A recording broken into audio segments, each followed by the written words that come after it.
Bom dia. Aqui agora é bom dia. Não sei que hora você vai estar vendo. Espero que esteja tão bom como está essa manhã luminosa e tal. Nós vamos falar, no primeiro momento, da arte contemporânea nos Estados Unidos. Sim, porque o eixo cultural vai sair da Europa, especialmente de Paris, para Nova York. Então, está na hora de vocês começarem a pensar esse tipo de circunstância.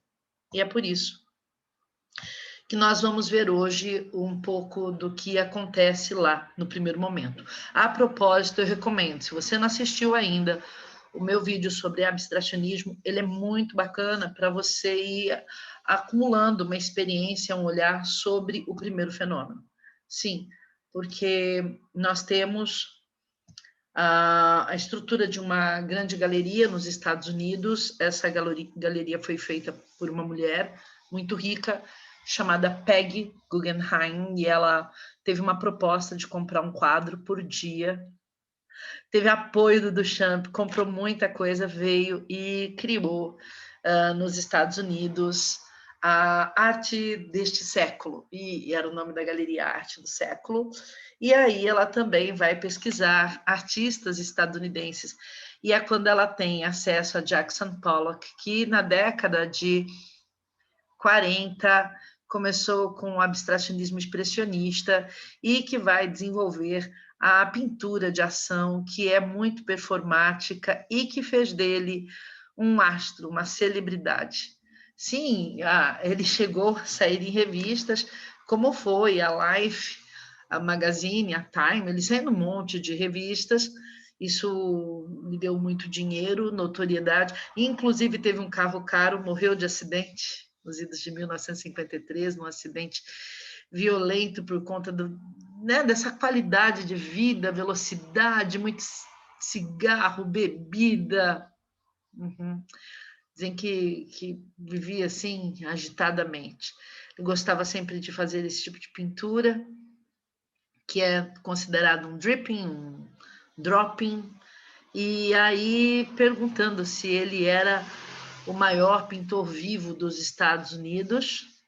E é claro que isso naquela altura deve ter sido uma grande discussão, um chamariz para os investidores também, porque, então basta, né, tirar o canvas do cavalete, colocar no chão o tecido e aspergir aqui e acolá, mas não era tão simples assim, né? Porque ele tinha um arranjo de cores muito interessante, ele preparava essa tinta com pó de vidro, às vezes com areia, para ficar um pouco mais espessa, para fazer alguns grumos. Vocês podem ver ali que ele tinha toda uma composição, uma coisa assim, muitas cores.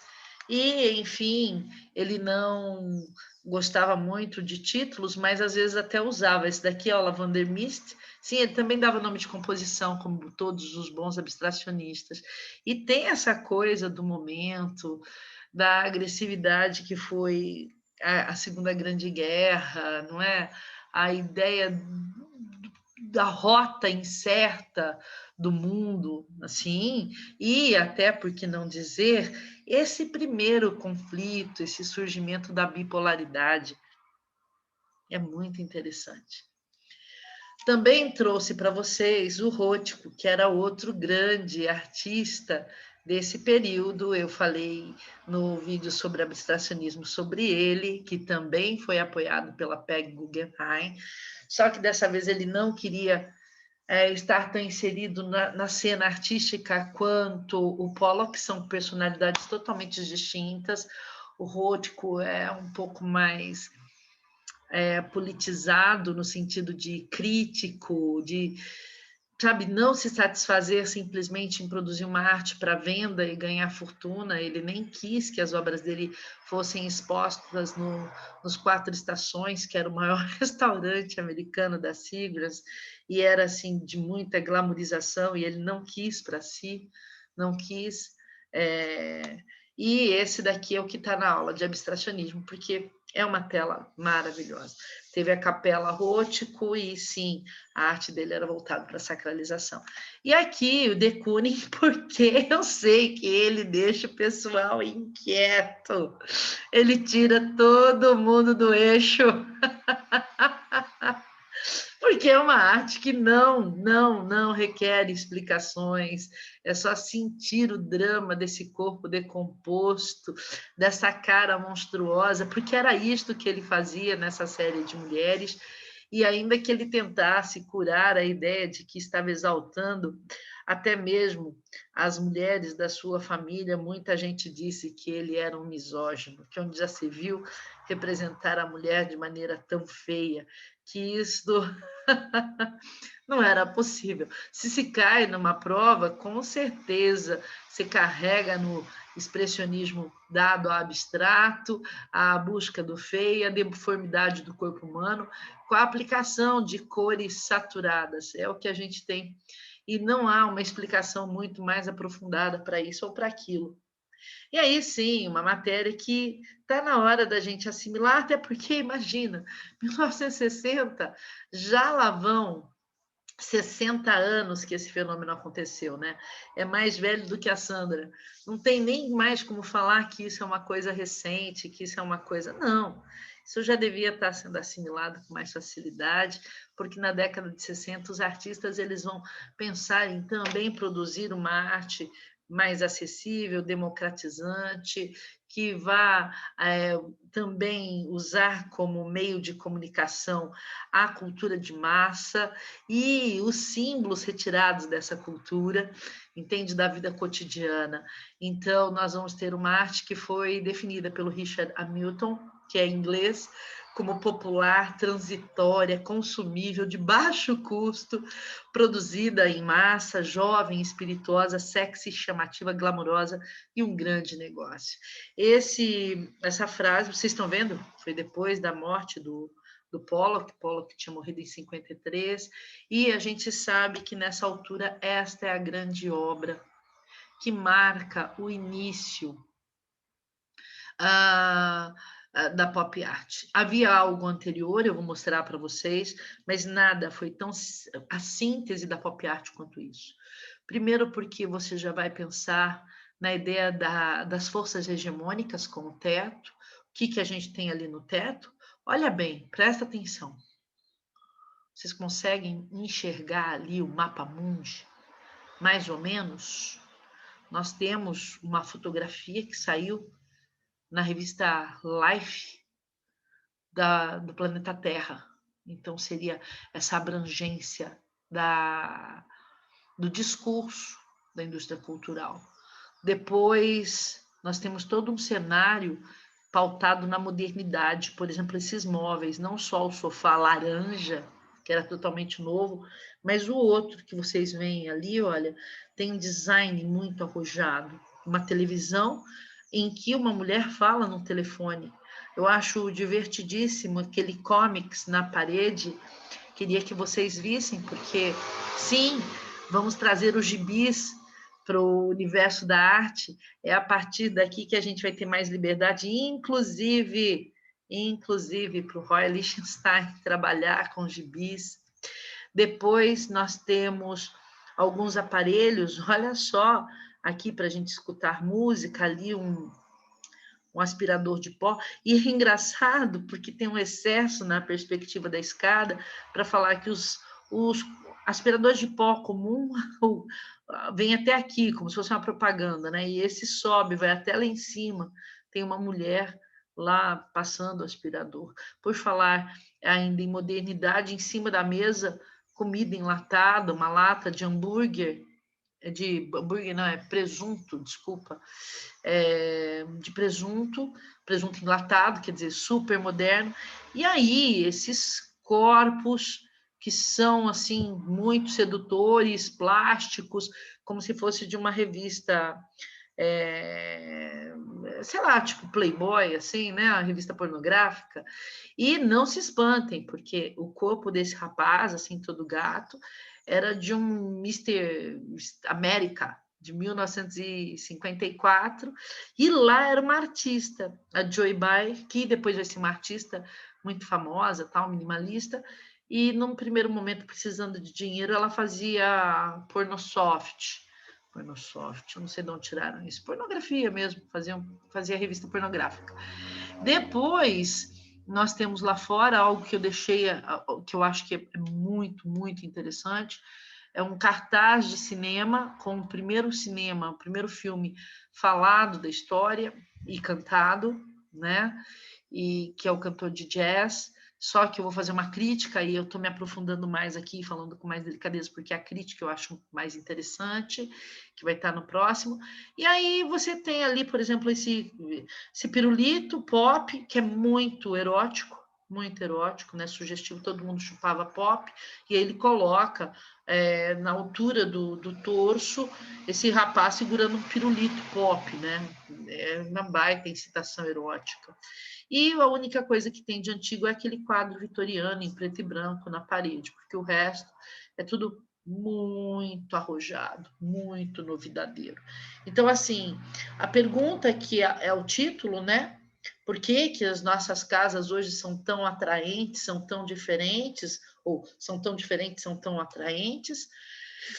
Vem porque esta obra dialoga com uma outra obra que é essa daqui. É uma paródia do casamento do William Hogarth, e realmente aqui a gente tem uma cena vitoriana, percebe que é um grande pintor inglês, então tem uma paródia mesmo, e serviu porque foi ótimo. E o filme que eu quero que vocês prestem atenção é esse aqui, E Agora para Tudo, porque se eu fosse fazer uma questão agora em história da arte, eu não ia pegar a pop art simplesmente, né? Eu ia querer destilar essa ideia de que nos Estados Unidos nós temos efetivamente uma cultura racista e que chegava ao ponto de, na hora de fazer algo como um filme de um cantor de jazz, eles pegavam um artista de origem europeia, tipicamente europeia, e faziam a blackface. Nesse o cantor de jazz, o ator Al Johnson, ele vai atuar com esse rosto pintado de preto e os lábios exagerados. Então, dá para fazer uma baita discussão sobre aquele cartaz que está aqui, ó, na janela, entendeu? E aí você fala, mas o que isso tem a ver com a pop art? É porque era um cinema novidadeiro, né? Porque traz o som de uma maneira mais delicada, e é o primeiro musical estadunidense, e os Estados Unidos gostam muito de musicais. Então tem esse apelo.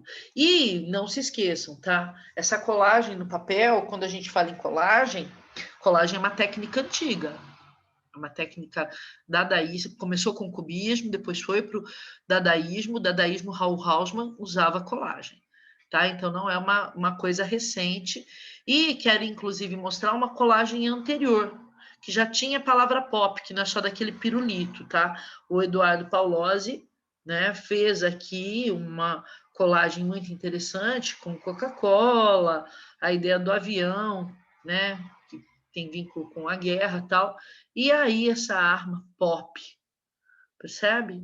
Muito interessante essa colagem, e que mostra a influência da cultura americana na Inglaterra. E nunca foi muito razoável imaginar que um país da América influenciasse a sua metrópole. A mesma fenômeno às vezes acontece do Brasil em relação a Portugal, só que aqui está acontecendo dos Estados Unidos em relação à Inglaterra. E aí sim, outras notícias que levavam as pessoas a desejar essa série de objetos de desejo, e faziam essas colagens assim à torta e direita. O Paolozzi é um dos que mais faz essas colagens, são muito divertidas, as pessoas ficavam com vontade de ter essas casas, essa plástica moderna, né? Muito moderna, aliás, olha só o quanto que mudou nos últimos 60 anos numa cozinha. Talvez muito pouco, né? Olha só, o quarto de uma criança embaixo. E também vai ser nessa época que o Paolozzi vai fazer algumas brincadeiras assim muito coloridas, divertidas, né? Então, eu gosto de pensar em tudo isso, Também temos o Jasper Jones fazendo bandeiras. Eu gosto muito da uma e três bandeiras que ele sobrepõe, essa daqui. Olha. Então você tem a uma e aqui três bandeiras. É muito interessante, que vem com essa ideia da fixação do poder hegemônico, entendeu? É essa grande pegada. Outra coisa que é muito interessante é pensar nessas latas, o mundo enlatado. Aqui você tem uma escultura feita de bronze, uma brincadeira, mas a comida enlatada, a bebida enlatada, a sopa enlatada, vai ser um grande mote. Inclusive, quando a gente pensa nessa obra aqui, o hambúrguer enlatado, hambúrguer não, presunto. É porque eu fiz em ham e é presunto, mas aí na hora que eu falo eu misturo tudo. Ele está num tamanho não natural e vai influenciar inclusive um outro artista, o Klaus Oldenburg, que vai fazer as comidas imensas, entendeu? Umas colheres imensas. E o próprio Angel Rowe vai aumentar em 50 vezes a lata de sopa Campbell's. Então, isso vai ser assim, um grande norte, sabe? Essa obra é bem legal, porque ela sintetiza toda a influência que se tem sobre a arte futura. Ela é muito legal, ela é muito legal. Eu gosto muito dela. Ela é bacana para estudar, para decorar, sabe? Aqui em casa eu usei. Outra coisa interessante é pegar esses objetos cotidianos. O Robert Rauschenberg, caiu no Enem. Eu fiquei tão feliz na época, porque eu tinha colocado isso numa aula. E eu falei dessa coisa da cama dele, os objetos de dormir, sabe? E no ano que eu resolvi colocar, caiu o Enem. Eu não sei se o pessoal lembrou, né, do BED, mas é muito interessante você pegar as coisas que você usa e fazer obra de arte com elas. E a casa dele era um nojo, um nojo. O Robert Rauschenberg era muito sujo. E ele aproveitava tudo, assim, sabe? Muito, muito. Olha esse combine painting. Ai, meu Deus do céu. Ele pegou um monte de coisa, chama combine painting, não é nem escultura nem pintura. É uma combinação. E ele arranjou assim, ó, uma colagem de objetos. E, detalhe, ele expunha tanto assim como na parede. Fica uma coisa horrorosa, né? Mas eu não tô aqui para julgar, não. Aqui já a gente vai ter o Andy Warhol. Lembra que ele é britânico, vai viver nos Estados Unidos e ele dizia que a última coisa que ele queria lembrar na vida é como era o quarto dele quando criança, de tão pobre que era. E na América ele mudou a vida dele, vai trabalhar como produtor, vai trabalhar com uma série de coisas até que ele vai abrir o The Factory e vai seguir carreira solo como artista e criador, né? E aí é a hora que ele vem com essas coisas maravilhosas da Marilyn, que já tinha cantado e encantado os Estados Unidos com Material Girl, com a ideia de que só os diamantes são eternos. Ah, isso é lindo, é um vídeo lindo. Vocês já assistiram? Vou deixar o link para vocês, é muito bonito. E aqui os diamantes são os melhores amigos de uma garota. E aqui ele vai fazendo esses trípticos, dípticos, ele vai fazendo as imagens que se reproduzem como se fosse para a gente pensar nela, a mesma reinventada, ela sempre sendo ali imposta. Inclusive, diziam que ela era uma Madonna, tinha a mesma força da Madonna da Idade Média. E isso é tão forte, é de uma Madonna de Timabuia, assim, ele chegava a comparar. Que depois veio uma amiga do Angel Rose ser cantora, que é a Madonna, né, que não era a Madonna, e brinca com os diamantes são eternos da Marilyn Monroe. Então é muito, isso já na década de 80, 20 anos depois. Um pouquinho mais de 20 anos depois. Um diálogo muito legal. Aqui os dípticos, coloridos e preto e branco, mostrando não só a ascensão, mas o declínio, porque o Andy Warhol, num determinado momento, vai começar a fazer crítica à sociedade de consumo, especialmente porque muita gente vai morrer com acidente de automóvel, muita. Eles bebem demais, eles fumam demais, eles correm demais. Para aguentar a produção, os Estados Unidos abriu muito a hipótese de crescimento da indústria de bebidas, da Seagrams, e da indústria de tabaco, que era, naquela época, a Philip Morris. Então, assim, era muito comum e ele vai mostrar a degradação dessa sociedade. A Marilyn mesmo, muita gente diz que foi overdose, né? Então, era uma sociedade, olha, outro, com overdose. Entendeu? As drogas aqui, um sucesso. Eles trabalhavam ao limite e se drogavam para suportar exatamente uma sociedade vazia. Vazia. Entende? E o resultado é este. Não é invenção, é fato, olha. O Elvis, fantástico, um grande artista, um grande cantor, que também pode dar muita discussão. Em que sentido? O rock and roll, apropriação cultural. E antes dele a Aretha cantando. Tinha muita gente cantando rock antes dele. A gente tem muita gente. Eu vou deixar para vocês vídeo também do rock and roll para vocês perceberem quem foi a primeira roqueira americana. Vou postar junto dessa aula. E aí, sim, essa reprodução da Coca-Cola. Tem um texto do Andy que eu gosto bastante, que ele fala que a Coca-Cola que o povo toma é a mesma que toma a rainha da Inglaterra. Então, ele teoriza sobre a Coca-Cola, sobre o capitalismo, falando que abre uma oportunidade, mas porque ele vinha de uma sociedade moldes vitorianos, que a ascensão era impossível, que a mudança de um quadro societário era impossível.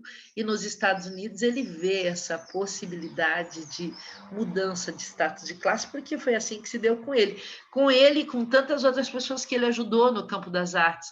Como vai ser, ele já mais velho, ajudando Basquiat, que é um grande grafiteiro, e ele se apaixona pelo trabalho do Basquiat. O Basquiat passava fome, usava muita droga também.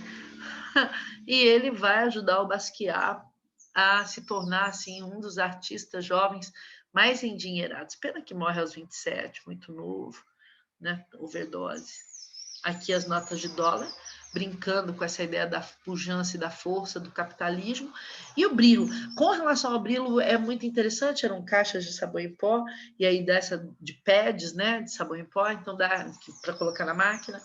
Então, pads, pastilhas, né? Pode ser em pastilha, pode ser em saquinho, depende do tempo que é feito. Uma coisa gelatinosa ali dentro do sabão.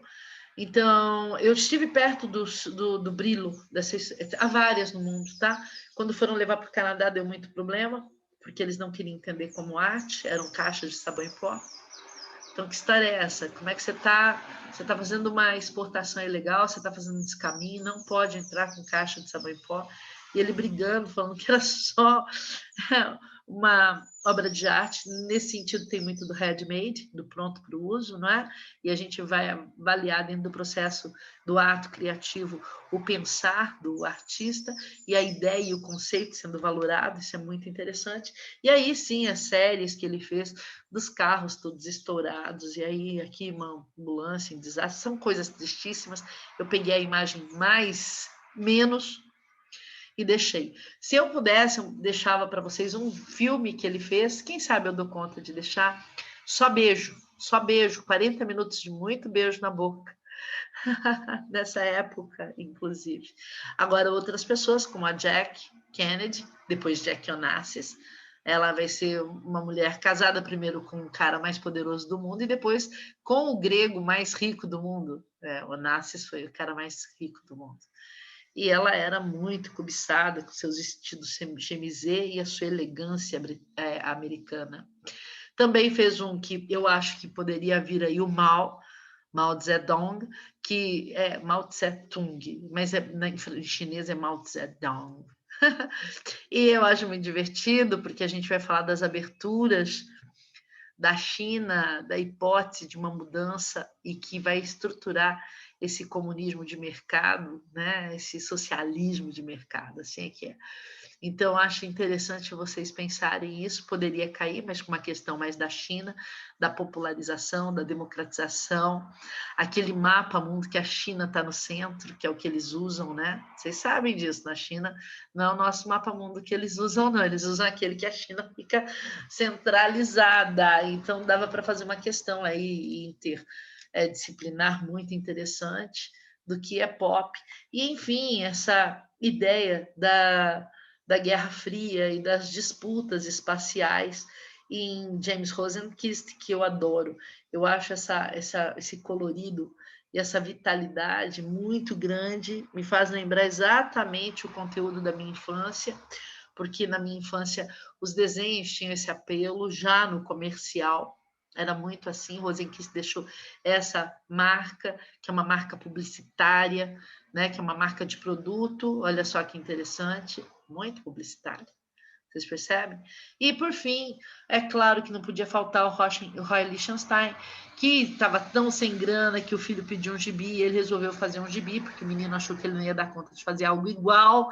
E depois ele resolve fazer isso imenso e vai estourar só porque ele faz uma citação numa tela de um quadrinho de gibi. Né? Então, eu acho muito interessante isso. Aqui algumas obras dele, as mais famosas, mas as mais famosas e delicadas são as que tem o Dot Band-Aid. Como assim o Dot Band-Aid? Aqui não dá para você perceber, mas onde está azul são um monte de pontinhos, pontinhos, imitando o que era feito no gibi. Como o papel jornal era muito fino, eles não coloriam todos, eles faziam uma impressão com pontinhos. Quem criou essas máquinas que faziam impressão, essas impressoras com pontinho, era um cara chamado Benjamin Day. Então ficou dot, ponto, dot, Ben, de Benjamin Day, dot Ben Day. Então ele trabalha com os dot Ben Day. Aqui fica muito claro a ideia da Guerra Fria, né, em RAM. Eu acho que dá até para usar em uma série de coisas. É questão, dissertação, acho o Brown fantástico. Tem gente que não lembra como escreve, mas olha, é muito fácil. Liechtenstein também não é muito difícil nada, né? É fácil. E a gente fica por aqui hoje com esses artistas da pop art. Divirtam-se.